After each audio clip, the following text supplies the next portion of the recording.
You are the architect of your own destiny. You are the master of your own fate. You are behind the wheel of your own life. You are where you are and what you are because of your own conduct and your own behavior.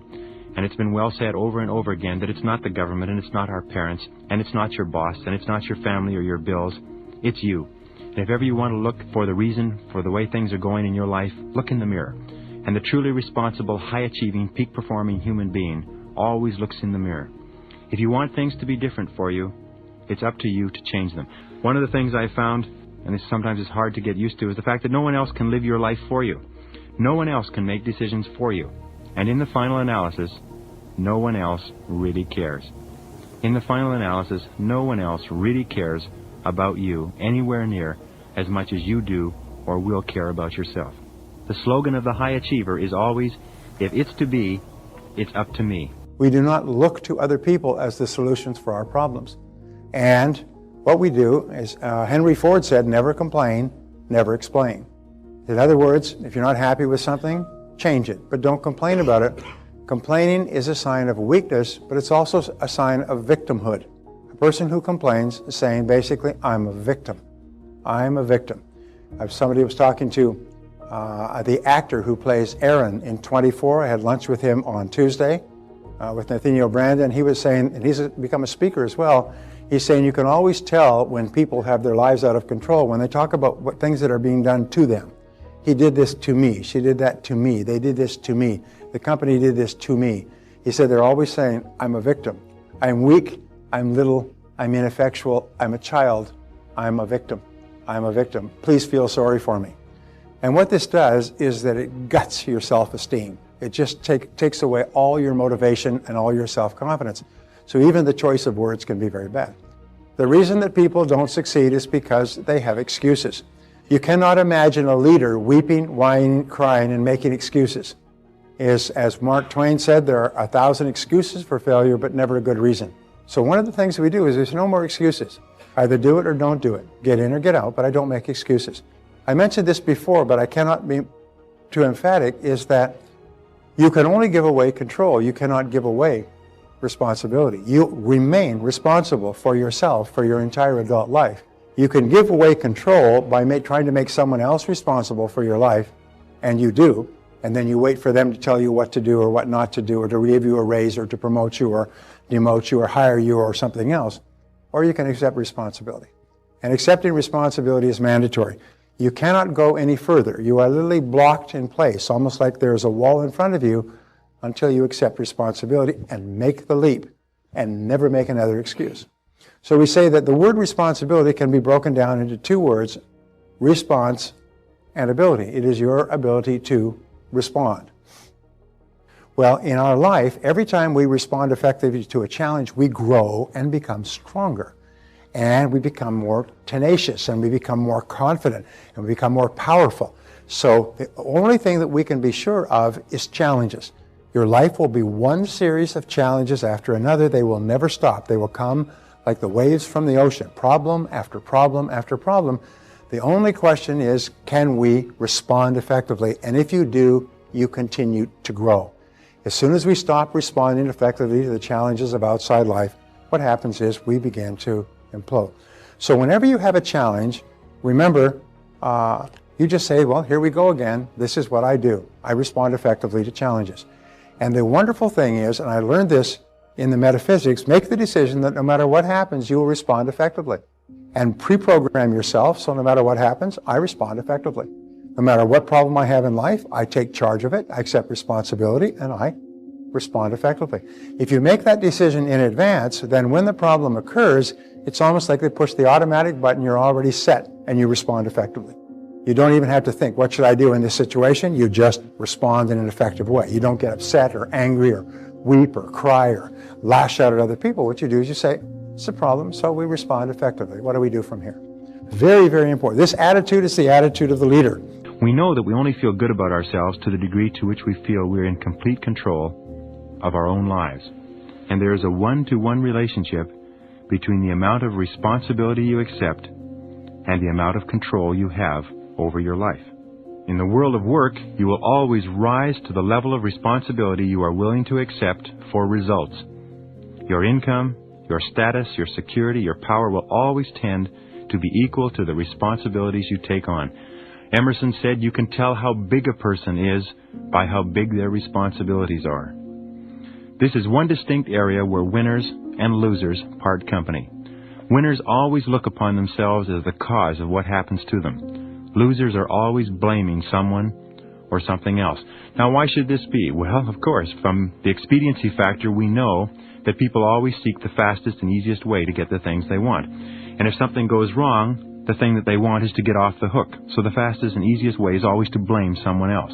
But when we blame someone else, to that degree, we give control of the problem to that other person.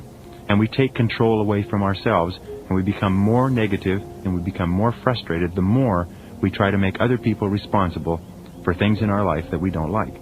High achievers discipline themselves, control themselves, to keep their minds calm, clear, and balanced. Interesting about balanced minds. The great psychiatrist Thomas Sass said there's no such thing as mental illness. There are merely varying degrees of irresponsibility. And John T. Malloy, in his book Live for Success, says that the one big difference between winners and losers, and he said, let's not mince words, let's call them what they are, is that losers never accept responsibility and winners always do.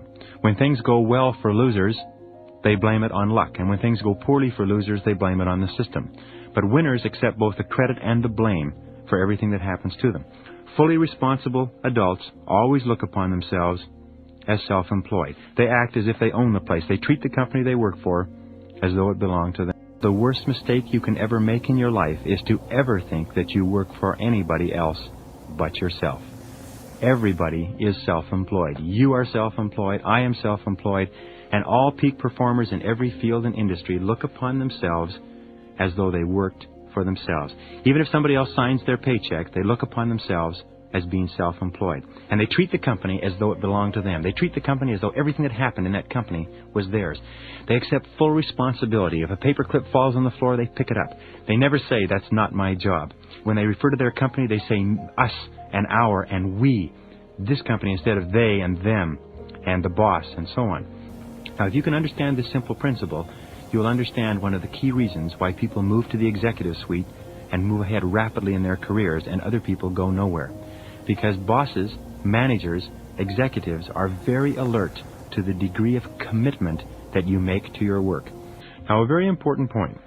Because when we go to school in the first grade or kindergarten, we stay in school for 12 years, maybe we go on to university or college, but we get the impression that our education is controlled by and dictated by forces outside of ourselves, the state, the government, the school system. When we come out of school, we sometimes make the mistake of thinking that if we are to be educated further, it is up to our employer to do it. And this is one of the worst mistakes that you can make, because irrespective of whether or not your employer offers you training opportunities, you are 100% responsible for continuing to upgrade your skills, because you are working for yourself in every single case. A good question to ask yourself is this: if you were to take the stock of your personal company public, would you buy shares in you? Are you the kind of stock that is growing in value and profits every year? Are you the kind of stock that is going up in the marketplace? Would you sell stock in you to widows and orphans as a secure investment, or has your stock kind of flattened out in the marketplace? In other words, are you a growth stock, or are you a stock for a long-term hold?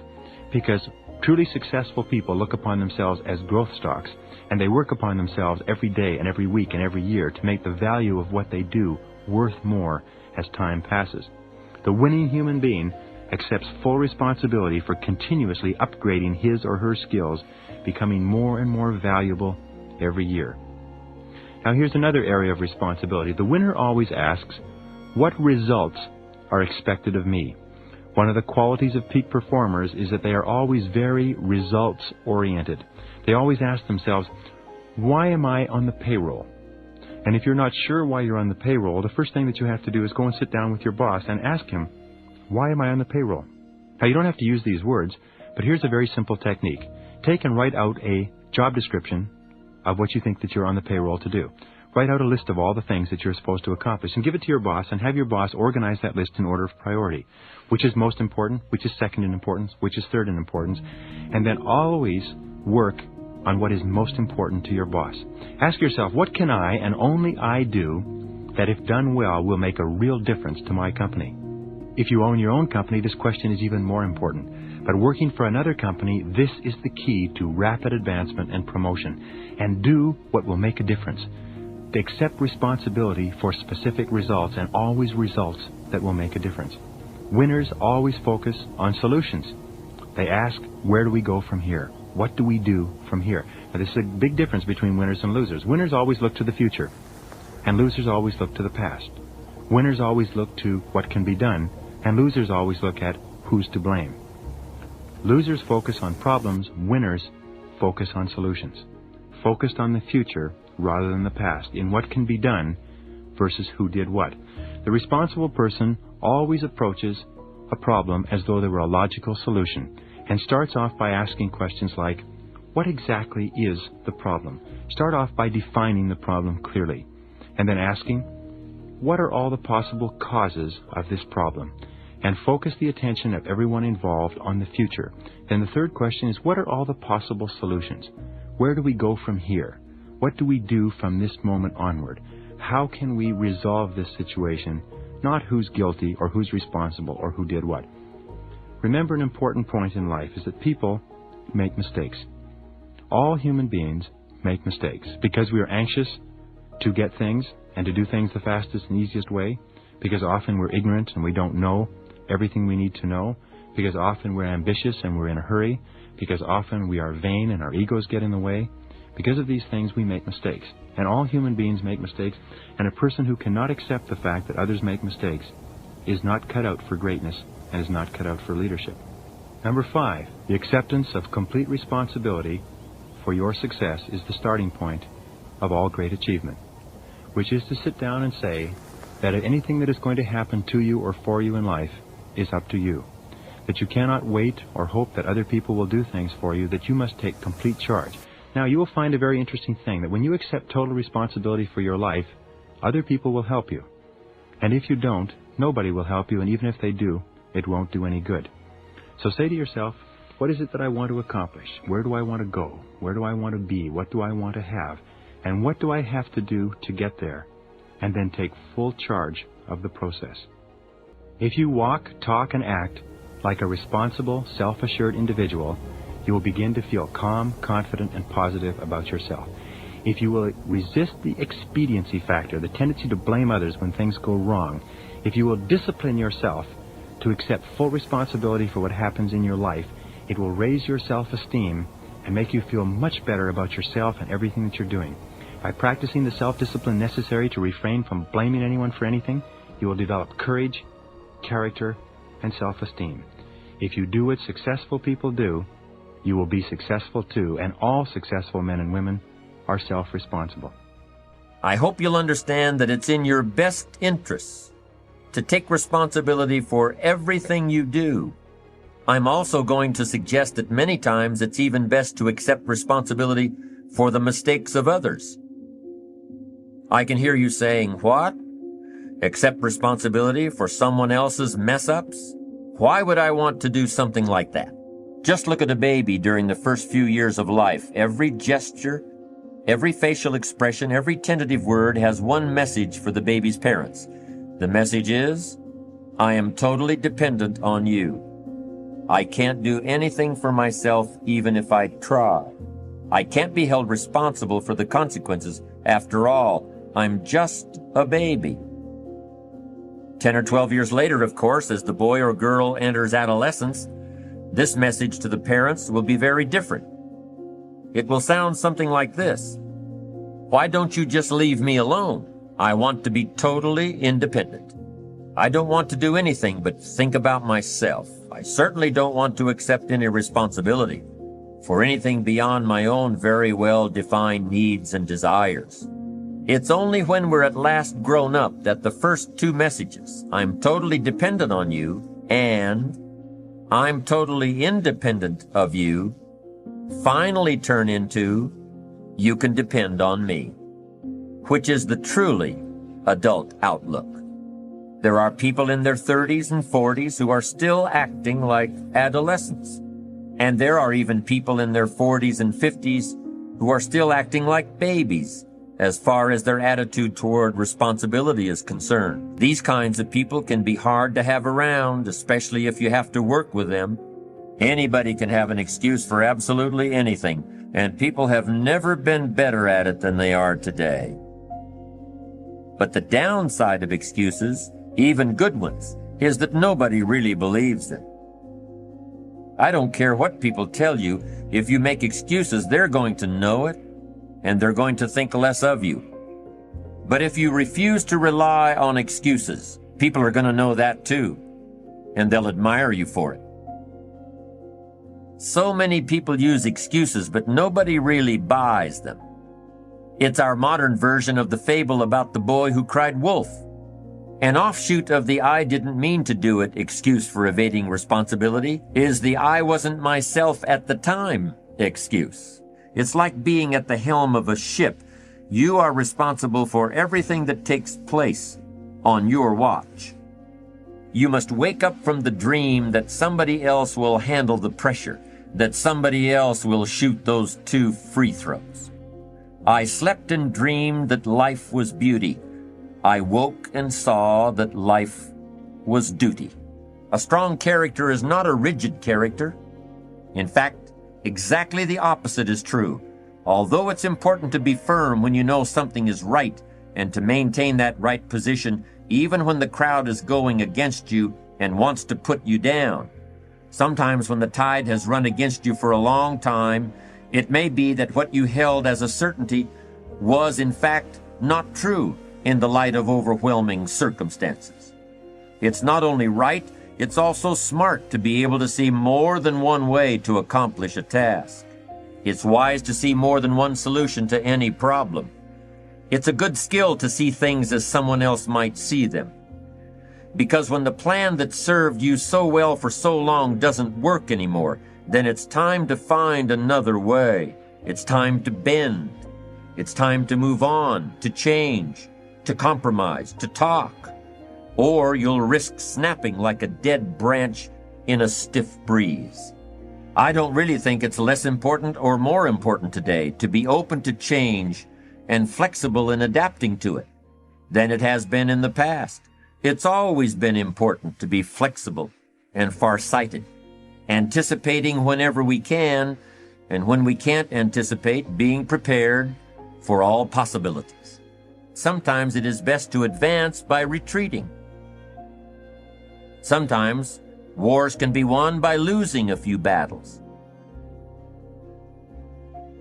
And long-term goals can be achieved by accepting short-term reversals. Sometimes it is best to resist like the tall grasses bending in the wind,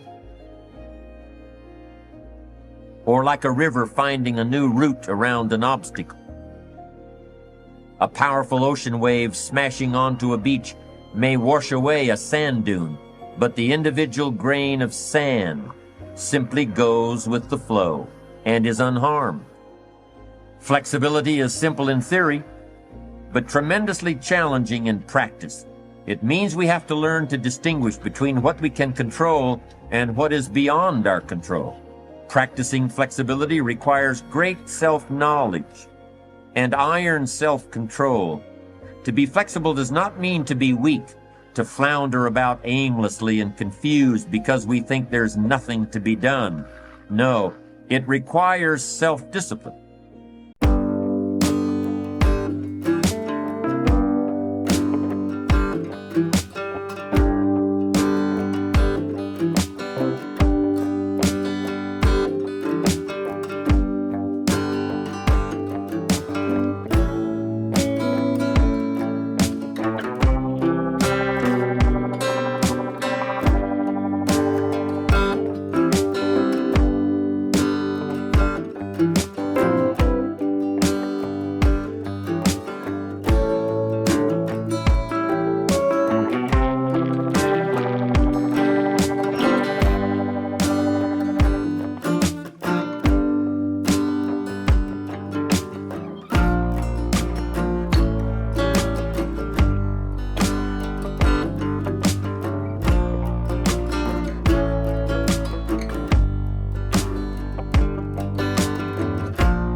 chào mừng tất cả mọi người đã trở lại với kênh của Bích Diễm. Thì hôm nay nhân dịp Chủ nhật thì cháu nó rảnh rỗi thì nó chở Diễm vào thăm một cái di tích lịch sử, một cái địa điểm tham quan nổi tiếng của tỉnh Quảng Nam, đó là quần thể tượng đài Mẹ Việt Nam Anh Hùng. Thì nhân cái dịp này thì Diễm cũng xin mời tất cả mọi người cùng đón nghe và xem cái phong cảnh. Và Diễm xin gửi đến tất cả mọi người một cái bài hát về cái chủ đề quê hương của mình.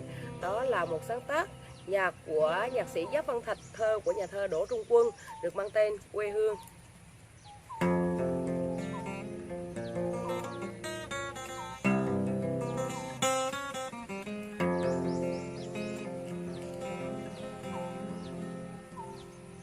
Quê hương là chung khế ngọt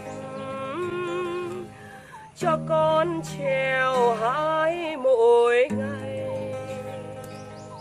Quê hương là đường đi học, con về dập bướm vàng bay. Quê hương là con diều biếc, tuổi thơ con thả trên đồng. Quê hương là con đò nhỏ êm đềm khua nước ven sông. Quê hương là cầu tre nhỏ, mẹ về non lá nghiêng tre. Quê hương là đêm trắng tỏ, hoa cau rụng trắng ngòi thêm. Quê hương mỗi người chỉ một, như là chỉ một mẹ thôi. Quê hương nếu ai không nhớ sẽ không lớn nổi thành người.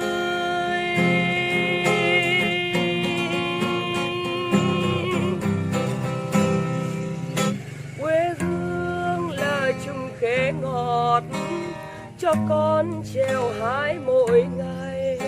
Quê hương là đường đi học, con về dập bướm vàng bay. Quê hương là con diều biếc, tuổi thơ con thả trên đồng.